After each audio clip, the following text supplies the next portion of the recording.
Hello students, I am Prerna Seth. How are you? Hope all of you are fine. I hope you have revised all the acts and scenes that have been taught you in previous class. And in today's class, we will start with the other scenes of Act 2nd. So students, we will start with the 5th scene of Act 2nd in this class, and we will cover all the scenes and acts of this play. Let's start reading. Come to the next scene of the act. This is the scene 5th of Act 2nd. Shylock warns Lancelot that Bassanio will not be as lenient a master as Shylock himself has been, and that Lancelot will not be longer at liberty to overeat and oversleep. Shylock calls for Jessica and tells her that he has been summoned for dinner.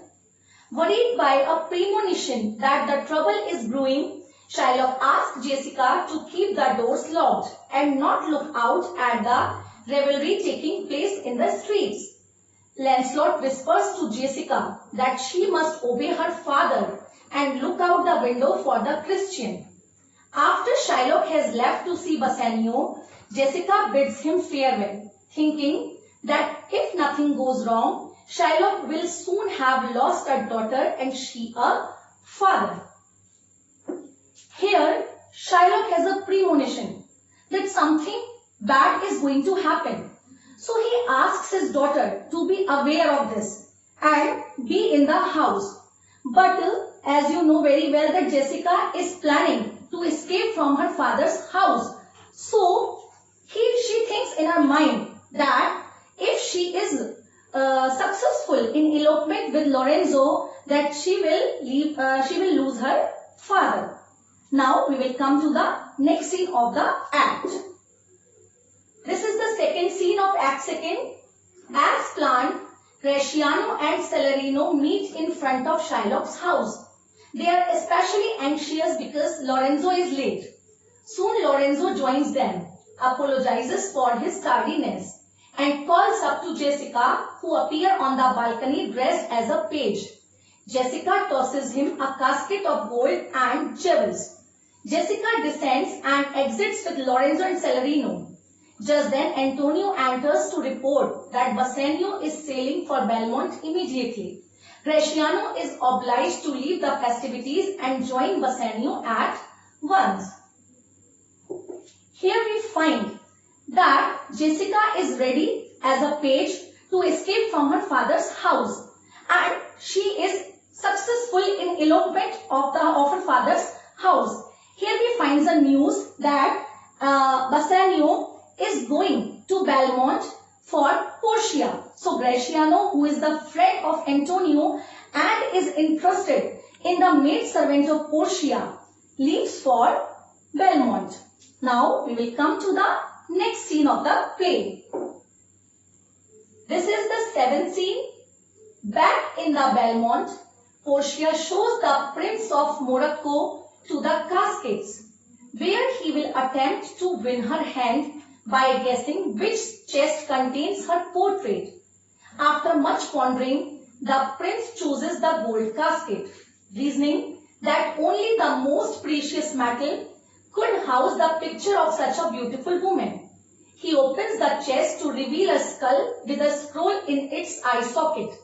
After reading a short poem chastising him for the folly of his choice, the prince makes a hasty departure. Portia is glad to see him go. Now students, we find that the Prince of Morocco is unsuccessful in the casket game, and he is very depressed as he is not able to win Portia, and Portia is glad to see him go. Why? Because Portia is willing to marry Bassanio and she does not like the Prince of Morocco. So she is happy that he is unsuccessful in this game. Now come to the next scene of the act. This is the 8th scene of Act 2nd. Having witnessed Shylock rage upon learning of Jessica's elopement, Solanio describes the scene to Celerino. Shylock reports rage against the loss of his daughter and his ducats, and he shouted a loud, urgent appeal for justice and law to prevail. Solanio hopes that Antonio is able to pay his debt, but Celerino reminds him of rumors that the long-awaited ships have capsized in the English Channel. The two men warmly remember Bassanio's departure from Antonio, wherein the merchant insisted that his young friend not allow thoughts of death or danger to interfere with his courtship of Portia. Here, students, we find that Shylock has come to know about his daughter's elopement, and he is shouting. He is shouting for his daughter as well as for his ducats. And here we find that a bad news has come for Antonio, that his ships had sailed down. And he asks his friends not to tell this to Bassanio because he will be worried about knowing all this. Now, come to the last scene of this act.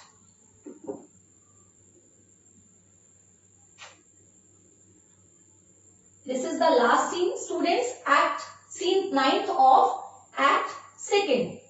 The Prince of Aragon is in Belmont to try his luck at winning Portia's hand in marriage. When brought to the caskets, he selects the silver one, confident that he shall get as much as he deserves. Inside he finds a portrait of blinking idiot and a poem that condemns him as a fool. Soon after he departs, a messenger arrives to tell Portia that a promising young Venetian who seems like the perfect suitor has come to Belmont to try his luck at the casket game. Hoping that it is Bassanio, Portia and Nerissa go out to greet the new suitor. So students, like Prince before, Prince of Morocco, Prince of Aragon is also unsuccessful in the casket game. And now a servant came to inform Portia that there is a young Venetian, hope it is Bassanio, has come to for the casket game. And Portia and Nerissa is very happy to hear this, that Bassanio has finally come to win her hand in the casket game. So students, we have completed our 2 acts, summary of 2 acts. Now we will study about the third one. And this third act has 5 scenes in it. And we will start with the first scene of Act 3rd, which occurs on the street of Venice. Celerino and Solanio discuss the rumors that yet another of Antonio's ships has been wrecked. They are joined by Shylock, who accuses them of having helped Jessica escape.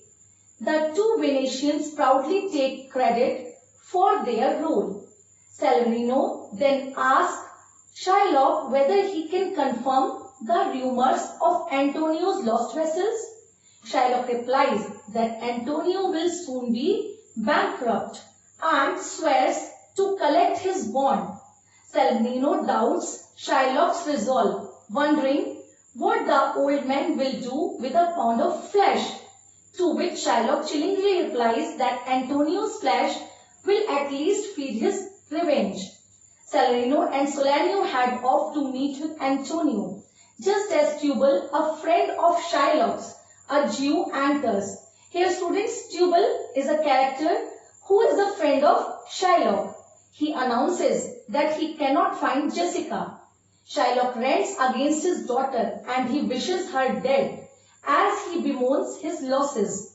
He is especially embittered when Tubal reports that Jessica has taken a ring given to Shylock in his bachelor days by a woman named Lee, presumably Jessica's mother. So here students, we find that Shylock is very happy that Antonio has become bankrupt, and he is adamant that he will take his pound of flesh from Antonio's body. Now students, we come to the second scene of Act 3rd, in which, as you are seeing, that Portia is sitting over here and she advises Bassanio to choose for the right casket in order to win her hand. So students, let's start reading the summary of this act. This scene occurs in Belmont. In Belmont, Portia begs Bassanio to delay choosing between the casket for a day or two. If Bassanio chooses incorrectly, Portia reasons she will lose his company. Like the suitors who have come before him, Bassanio carefully examines the 3 caskets and puzzles over their inscriptions. He rejects the gold casket and silver casket. After much debate, Bassanio picks the lead casket, which he opens to reveal Portia's portrait, along with a poem congratulating him on his choice and confirming that he has won Portia's hand. The happy couple promises one another love and devotion, and Portia gives Bassanio a ring that he must never part with, as his removal of it will signify the end of his love for her. Nerissa and Gratiano congratulate them and confess that they too have fallen in love with each other. They suggest a double wedding. Lorenzo and Jessica arrive in the midst of this rejoicing, along with Celerino, who gives a letter to Bassanio. In the letter, Antonio writes that all of his ships are lost and that Shylock plans to collect his pound of flesh. The news provokes a fit of guilt in Bassanio, which in turn prompts Portia to offer to pay 20 times the sum. Jessica, however, worries that her father is more interested in revenge than in money.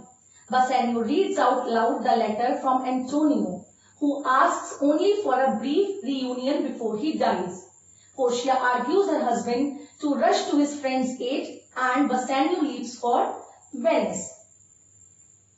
So students, this scene is very important.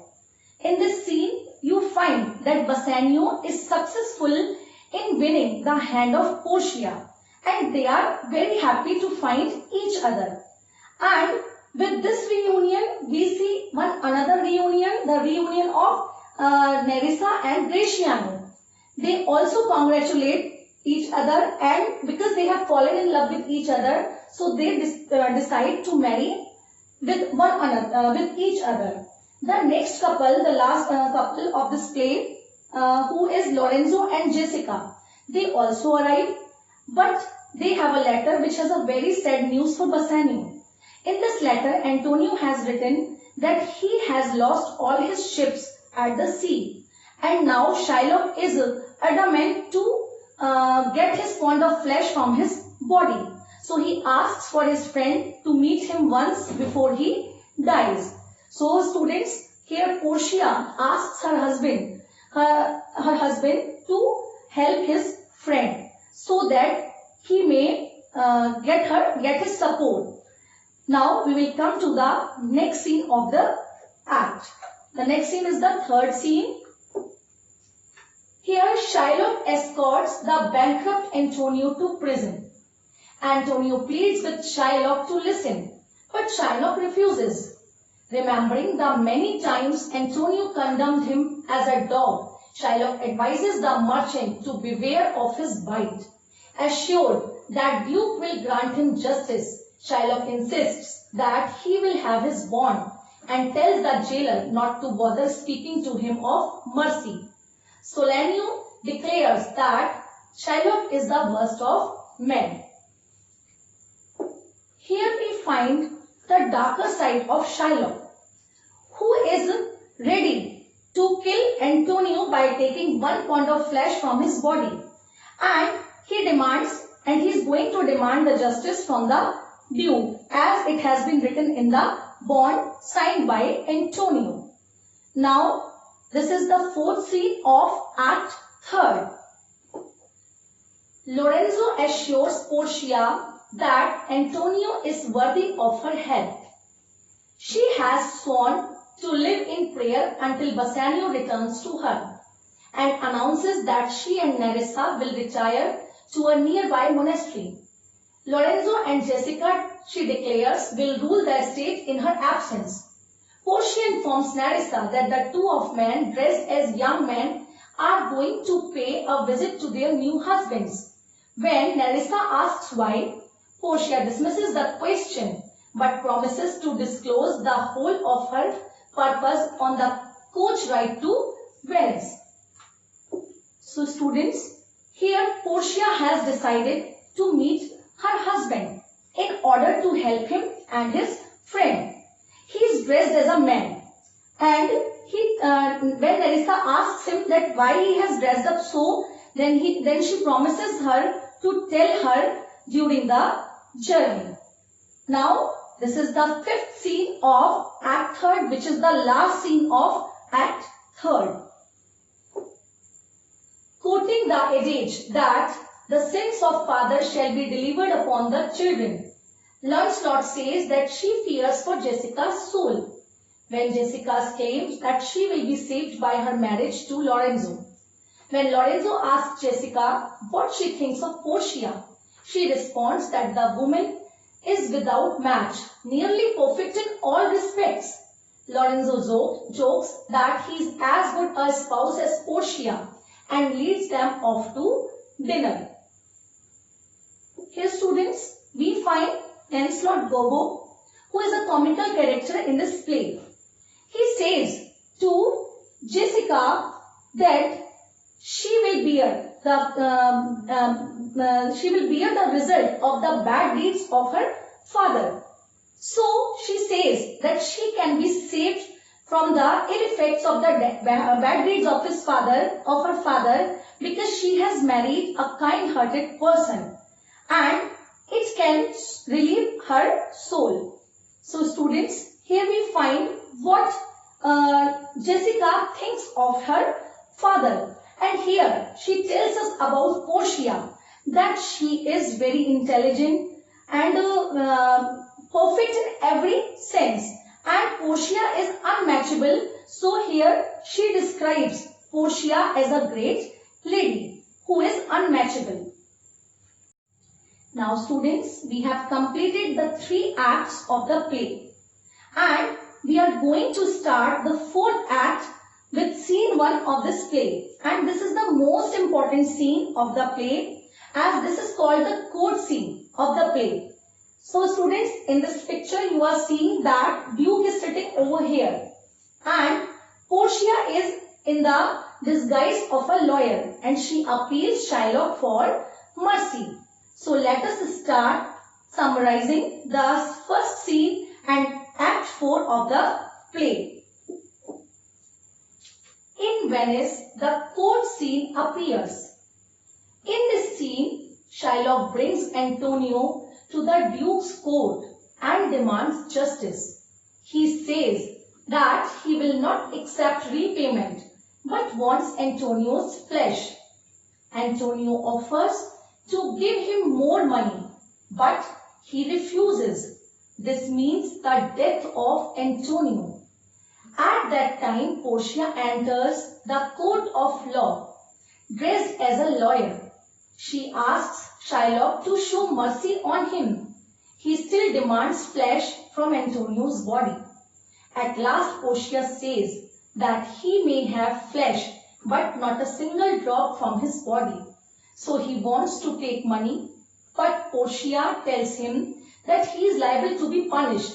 Half of his property goes to Venice and half to Antonio. Antonio and Bassanio do not know that the lawyer is Portia.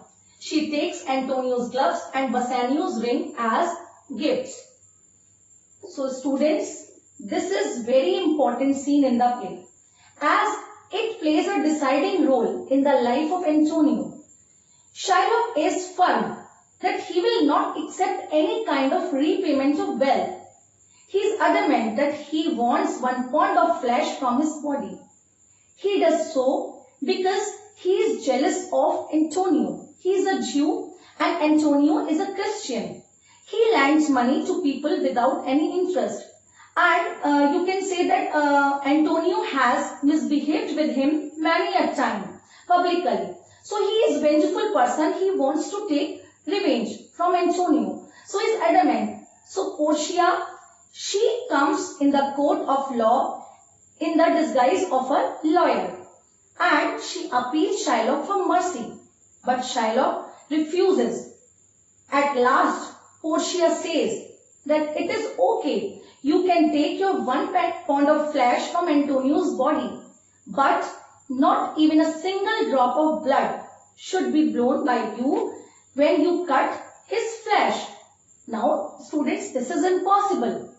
How is it possible that when we cut a person with a knife, how is it possible that a single drop of blood should not be drawn? So at this point, Shylock agrees to get the payment, to get the repayment. But now Portia says that you are liable to be punished.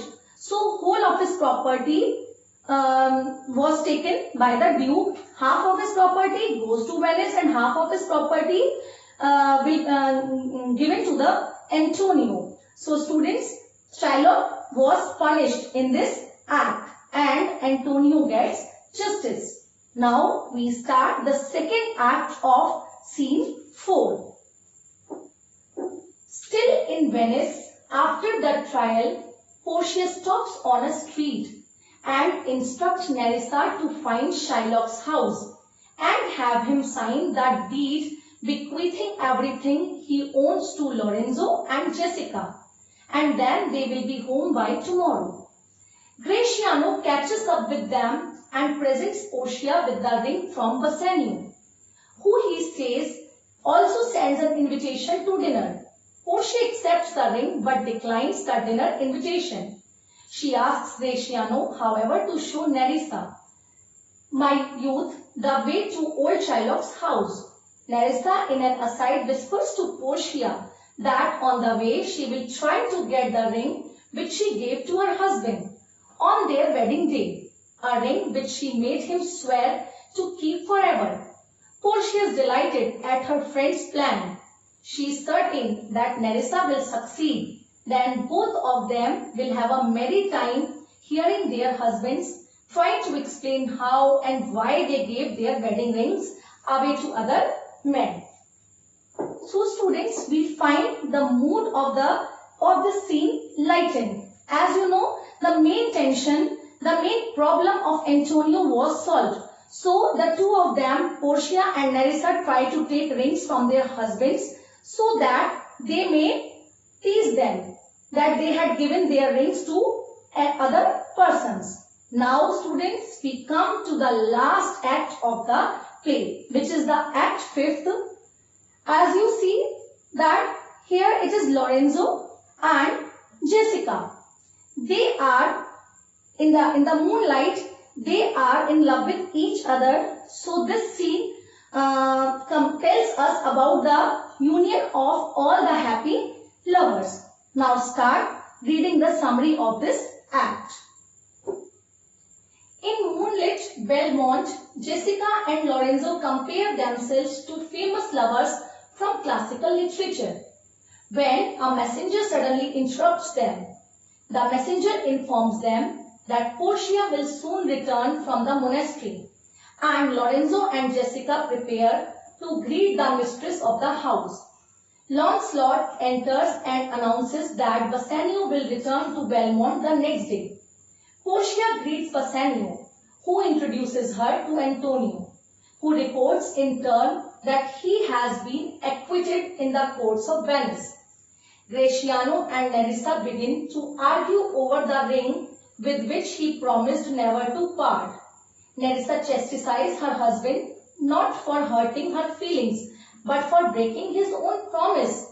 Gratiano insists that he gave the ring to a lawyer's clerk as a fee, and Portia criticizes him for parting with so precious a gift, saying that her own husband would never have parted with this ring. Bassanio pleads with Portia to understand that he gave the ring to a worthy man to whom he was indebted, but Portia dismisses his reasoning, saying it is more likely that Bassanio gave the ring to another woman. Antonio receives news that some of his ships have miraculously arrived in port, and Lorenzo is told that he will inherit Shylock's fortune. The company rejoices in its collective good fortune. So students, you saw all is well that ends well, and this play ended in merriment and rejoicement. Students, you saw all of them are happy except Shylock. Although Shylock is not punished, his property has been taken by the Duke, but we can say that this is a tragic end for Shylock, and this is a happy ending for all the couples of the play and all the persons of the play. I hope students you enjoyed the story of the Merchant of Venice, and I hope that you will be able to define the characters of each member of this play and able to understand the summary of all the acts and scenes of the play. Now students, I would like to give you a home assignment. So this is your home assignment which I am giving you, and you should do it sincerely and with great care. Write any 5 character traits of Portia. Differentiate between characters of Antonio and Shylock. Write the summary of the court scene. I hope students you enjoyed reading this play and you have understood very well. Thank you.